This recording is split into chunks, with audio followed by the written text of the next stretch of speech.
ஐயோ பாட்டி, தினமும் இவ்வளவு ஹேர் ஃபால் ஆகுது. ஹேரும் ரொம்ப தின் ஆகிடுச்சு. என்ன ஆயில் யூஸ் பண்ணாலும் ரிசல்ட் இல்ல. என்னம்மா கயல், இவ்ளோ சோகமா இருக்கே? ரொம்ப கொட்டுது. நான் ரொம்ப பயந்துட்டேன். இதுக்காக டென்ஷன் வேண்டாமா? நம்ம வீட்ல பவர்ஃபுல் நேச்சுரல் ரெமெடி இருக்கு. உண்மையாவா பாட்டி? இதோ பரி லீவ்ஸ் ஹேர் ரூட் ஸ்ட்ராங் ஆக்கும், ஒனியன் ஜூஸ் ஹேர் growth அதிகப்படுத்தும், coconut oil hair smooth and ஹெல்த்தியாக வைக்கும். டேய் வாவ் பாட்டி. முதல்ல கரி லீவ்ஸ் கிரைண்ட் பண்ணணும். அதுல அனியன் ஜூஸ் சேர்க்கணும். கொஞ்சம் கோகோனட் ஆயில் மிக்ஸ் பண்ணணும். ஸ்மெல்லே சூப்பரா இருக்கு பாட்டி. ஹேர் ரூட்ஸ்ல சாஃப்ட்டா மசாஜ் பண்ணு. 30 மினிட்ஸ் வெயிட் பண்ணணும். ஸ்கேல்ப் ரொம்ப கூலா இருக்கு பாட்டி.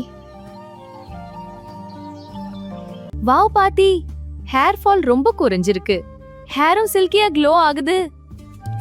ஹேர் ஹெல்தியா இருக்கணும்னா ஸ்ட்ரெஸ் குறையணும், நல்ல தூக்கம் வேண்டும், ஹெல்தி ஃபுட் சாப்பிடணும். அதுதான் உண்மையான பியூட்டி. இப்படி இன்னும் பல பியூட்டி சீக்ரெட்ஸ் தெரிஞ்சுக்கணும்னா நம்ம சேனலை சப்ஸ்கிரைப் பண்ணி சப்போர்ட் பண்ணுங்க.